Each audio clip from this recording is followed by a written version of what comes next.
A common misconception, and one that I myself held and perpetuated, is that Joe Biden was totally absent as Afghanistan fell apart. He was not. He was hard at work late last week and into the weekend, handling the important business of calling up your school district and praising them for forcing masks on your kid to start the school year. Last Friday, Biden spoke with the superintendents of school districts in Arizona and Florida to thank them for defying their governors, Doug Ducey and Ron DeSantis.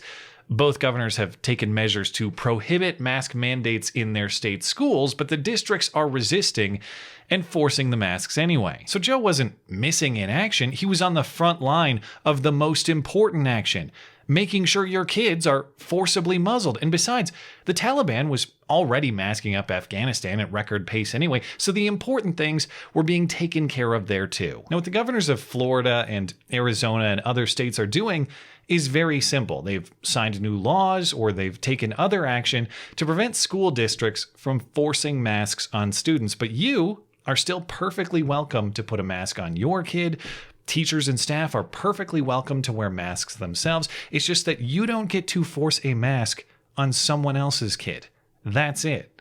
But you'll notice the propagandists have a very difficult time describing that arrangement. Both the Washington Post and the New York Times use the confused language of, quote, banning universal masking, as though Ron DeSantis or any of these governors are going to break down your classroom door and rip the masks off the kids' faces. No.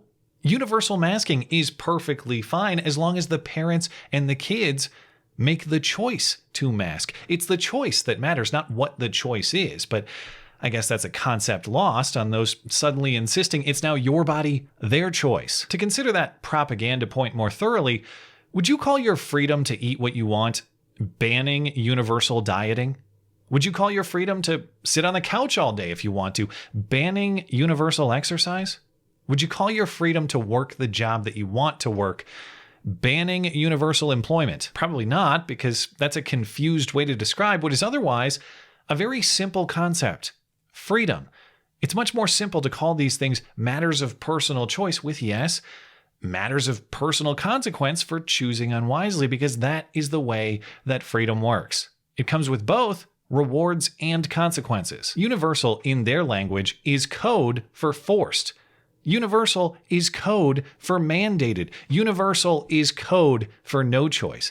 And so banning universal in their language is just another way of saying preserving that freedom to choose. But they try to brand it as something that sounds scary instead of something that's actually in your interest and indeed something that is your right. And maybe you disagree, and maybe you think it is someone else's kid's body and your choice, and you want policy in your school district accordingly. That's actually fine. And you can be thankful that science-denying rubes like me have no say in the matter, because that is a fight for you to have with your superintendent and your school board. That is a fight for you to have with your governor and your state legislature. And that's a fight that's been happening in Arizona and Florida and elsewhere. Lawsuits from those rebellious school districts and parents against the governors and other state institutions to have the mask policies that they want. It's not my say in those places. It's not your say in those places if you don't live there. But by extension, it's not Joe Biden's say either. There is nothing in the Constitution that gives the federal government authority over schooling, let alone masks at schools.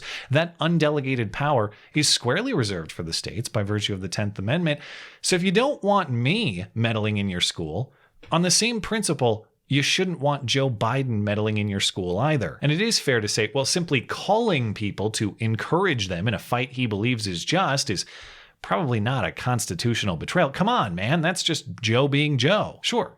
But the rest of that Washington Post propaganda paragraph is where that fairness disappears, because this is not just a phone call. This is legal meddling and threatening. According to the story, President Biden on Wednesday ordered Education Secretary Miguel Cardona to take action against governors who have banned universal masking in public schools.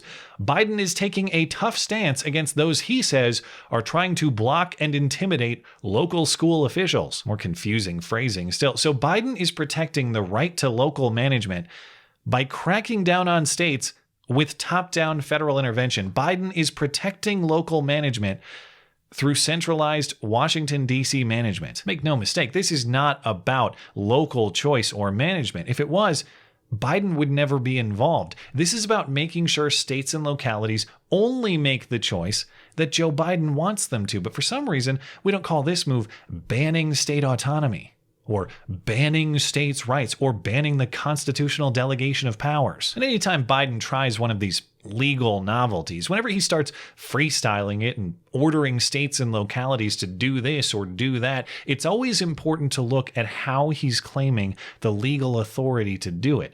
Most of the media coverage you'll see will just focus on what he's trying to do. Is it a good idea or a bad idea according to our trademarked science, as though our Constitution says if the science wills it, then it is so. But it's much more important to focus on the process of how he's doing it. Because once we burn down our procedural framework, even if you are a big fan of forcibly dressing other people's kids, odds are pretty good that there will be another president in the future who will try to do things that you don't like. So it might be wise to protect against the power of his whims. Because you'll recall, we just narrowly escaped the Reich of Orange Hitler. And a Hitler of one shade or another tends to come around in this country every 4 to 8 years or so, at least they say. So it might be wise to dull Hitler's sword just a little bit, or better yet, maybe we just get rid of his sword entirely. But of course, we're not going to do that. Instead, we are going to wield Hitler's sword, but we're going to do it for good this time. And the good this time means forcibly muzzling your kids. So how is Biden claiming he has the legal authority to do that? Like usual in the New York Times, you got to scroll many paragraphs down to find anything that actually matters. Here we go.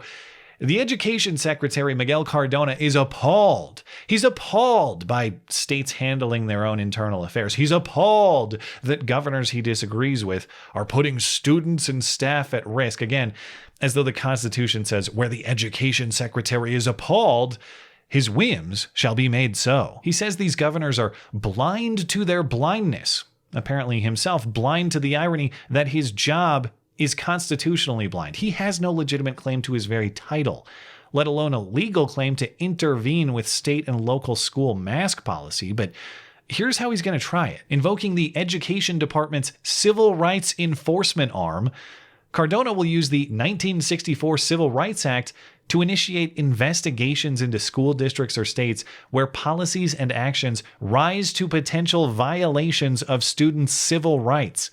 Some parents and advocates argue that prohibiting masks, again, that's not accurate. Your kid is free to wear a mask if you want. You just don't get to force someone else's kid. But they argue that's a violation of a student's civil rights because it denies a student a right to an education by putting the student in harm's way at school. In other words, mask mandates at your school are now a civil right because the rest of the feds over at the CDC say anything otherwise is subjectively dangerous. As though mask mandates were the intent of the authors of the 1960s era anti-racial discrimination laws. As though the federal government has any constitutional authority to make and force these risk assessments on states and localities anyway. And again, as though the concept of rights somehow means a seizure of control. In any other context, the concept of rights means leaving you alone.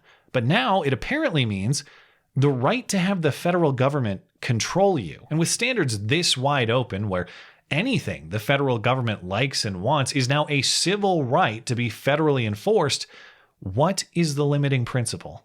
Where does this logic end? And yeah, I realize at some point in tyranny's march, that question becomes moot, and you have to recognize that they simply aren't playing a game with any rules anymore. There's no point in asking, what principle justifies this while they're hoisting you on a pike? I get it. But until my day of the pike comes, I will keep asking, what is the logical end to this nonsense? Because if the federal government can simply declare state and local school policies they don't like are civil rights violations, and so the authority to make those decisions is now federally seized, your kid's school isn't yours anymore. Your kid is debatably even yours anymore. Because if there's nothing stopping them from running roughshod over the decision-making authority of your local school district and your state, there's very little or nothing at all stopping them from running roughshod over your parenting decisions themselves. I'm sorry, Dad, but your timeout policies have violated federal guidelines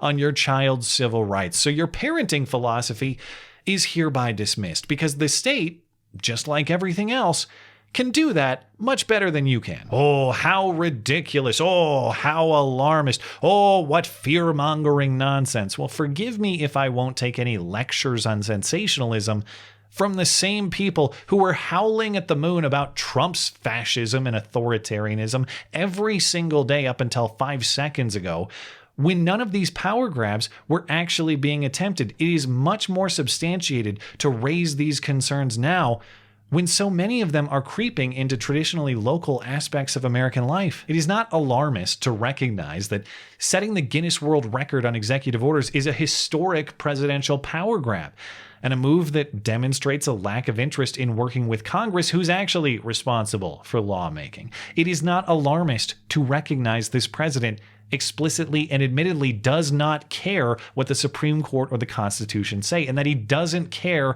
about your property rights that he swore an oath to uphold, but instead is violating into non-existence. It is not alarmist to recognize that attempting to federalize elections and sending federal bullies after states that dare to exercise their rights to set their own policies is a betrayal of the constitutional delegation of power between the states and Washington, D.C. And if none of these things even budge the fascist-fearing arms that were formerly flailing in the sky like a windy day on a used car lot, can we at least recognize the undeniable sign? As many are noticing, the man is turning the authoritarian hue right before our very eyes. He's every bit as tangerine-toned as his predecessor, if not more so.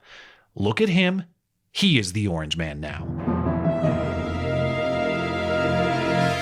Not that it's impossible for his true believers to flip on principles, but if they had one unbreakable one, it was Orange Man bad.